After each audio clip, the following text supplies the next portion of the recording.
BRS के कारगुजार सदर के तारक रामाराव ने वाजे किया कि पार्लिमानी इंतखाबात के बाद इलाकाई पार्टियां इस मुल्क में अपना मुकाम बरकरार रखने वाली हैं।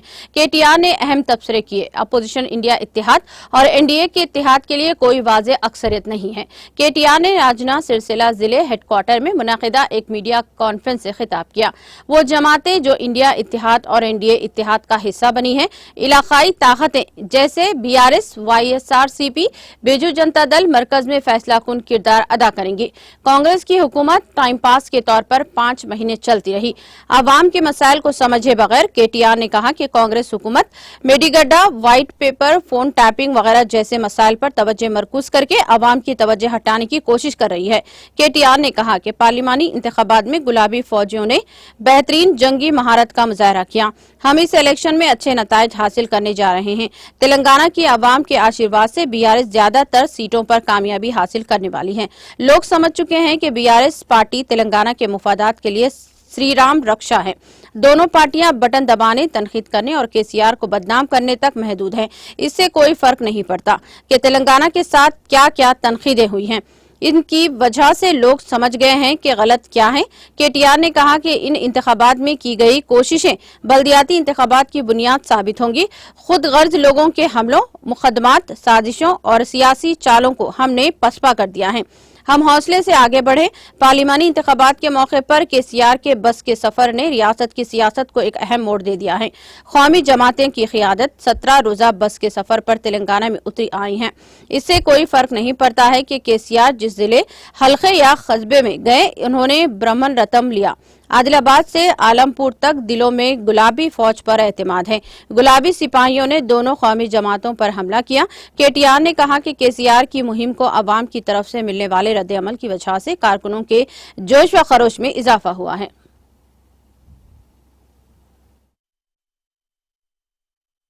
పార్టీలోంచి నాయకులను తీసుకొని పోవడాలు ఇవన్నీ జరిగినా కొంతమంది స్వార్థపరులు పార్టీని విడిచిపెట్టి పోయినా పట్టుదలతో, మొక్కవోని ధైర్యంతో ఇవాళ రాష్ట్ర వ్యాప్తంగా గ్రామ గ్రామాన ప్రతి పట్టణంలో కూడా, ప్రతి గల్లీలో కూడా అద్భుతంగా పనిచేసిన మా అన్నదమ్ములకు, మా అక్క చెల్లెలకు, బీఆర్ఎస్ పార్టీ కుటుంబ సభ్యులందరికీ హృదయపూర్వకంగా ధన్యవాదాలు. హృదయపూర్వకంగా మళ్ళొక్కసారి వారికి నమస్కారాలు. ఒకవైపు క్షేత్రస్థాయిలో మా నాయకులు, కార్యకర్తలు బలంగా పనిచేయడం, మరొక వైపు సోషల్ మీడియాలో కూడా అంతే స్థాయిలో ఎప్పటికప్పుడు ప్రత్యర్థుల దుష్ప్రచారాలను, ప్రత్యర్థులు చేసే విమర్శలను తిప్పికొడుతూ సోషల్ మీడియాలో కూడా అద్భుతంగా పనిచేసిన మా సోషల్ మీడియా వారియర్స్ అందరికీ కూడా హృదయపూర్వకంగా ధన్యవాదాలు. ఎందుకంటే ఇప్పుడు ప్రసార మాధ్యమాల్లో, ముఖ్యంగా ఈ సామాజిక మాధ్యమాల్లో ఎక్కడికక్కడ మా పిల్లలు ఒకవైపు ప్రభుత్వం కేసులు పెట్టే ప్రయత్నం చేసినా, రేవంత్ రెడ్డి పోలీసులు భయపెట్టే ప్రయత్నం చేసినా ఎక్కడికక్కడ చాలా చురుగ్గా పార్టీ యొక్క ఆలోచనను, బీఆర్ఎస్ పార్టీ గెలవాల్సిన ఆవశ్యకతను వివరించి చెప్పినందుకు సోషల్ మీడియాలో కూడా పనిచేసిన మా నాయకులు, కార్యకర్తలు, సైనికులు అందరికీ పేరు పేరున నమస్కారం. దాడులను, కేసులను, కుట్రలను, కుతంత్రాలను, స్వార్థపరుల రాజకీయ ఎత్తుగడలను ఎన్నిటినీ తిప్పికొడుతూ మరి మొక్కవోని ధైర్యంతో ముందుకు పోయినాం. పెద్దలు కేసీఆర్ గారి బస్సు యాత్రతో నిజంగా చెప్పాలంటే పార్లమెంట్ ఎన్నికల్లో ఒక మలుపు తిప్పింది రాష్ట్ర రాజకీయాన్ని కేసీఆర్ గారి బస్సు యాత్ర. 17 రోజుల బస్సు యాత్రతో 2 జాతీయ పార్టీలు కూడా దిగిరాక తప్పని పరిస్థితి. 2 జాతీయ పార్టీల నాయకత్వాలు కూడా తెలంగాణ చుట్టూ గింగిరాలు కొట్టక తప్పని పరిస్థితి కేసీఆర్ గారి బస్సు యాత్ర కల్పించింది. ఏ జిల్లాకి పోయినా, ఏ నియోజకవర్గానికి పోయినా, ఏ పట్టణానికి పోయినా బ్రహ్మరథం పట్టినారు ప్రజలు. ముఖ్యంగా రాష్ట్రంలోని ప్రతి పాయింట్లో ఎక్కడెక్కడైతే కేసీఆర్ గారు కాలు పెట్టారో దాదాపు 30 చోట్ల, ప్రతి చోట కూడా మరి ఈ బస్సు యాత్రని, రోడ్ షోలను కూడా విజయవంతం చేసిన మా పార్టీ నాయకత్వానికి కూడా హృదయపూర్వకంగా ధన్యవాదాలు.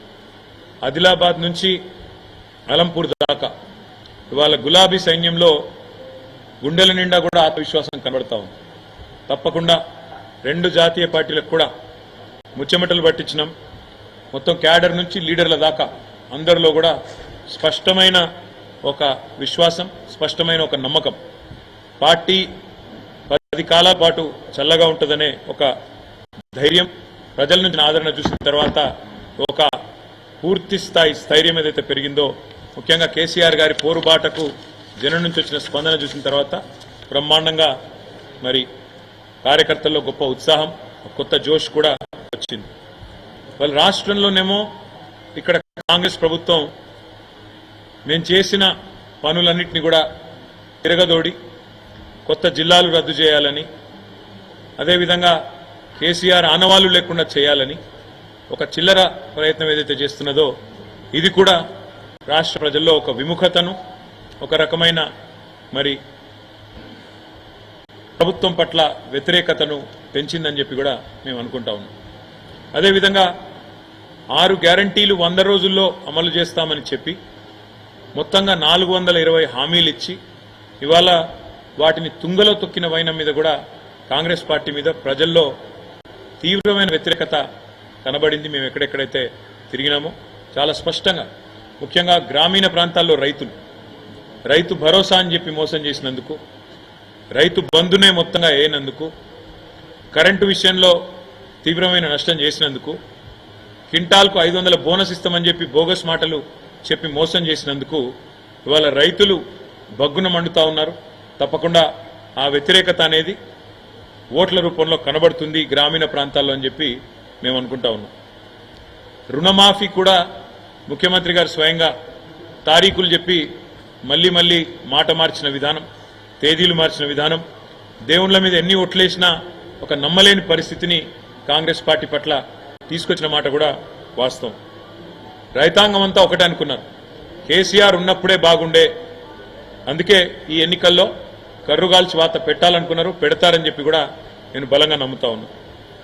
రాష్ట్రంలోని మా ఆడబిడ్డల్లో కూడా కాంగ్రెస్ పార్టీ పట్ల తీవ్రమైన వ్యతిరేకత కనబడ్డది.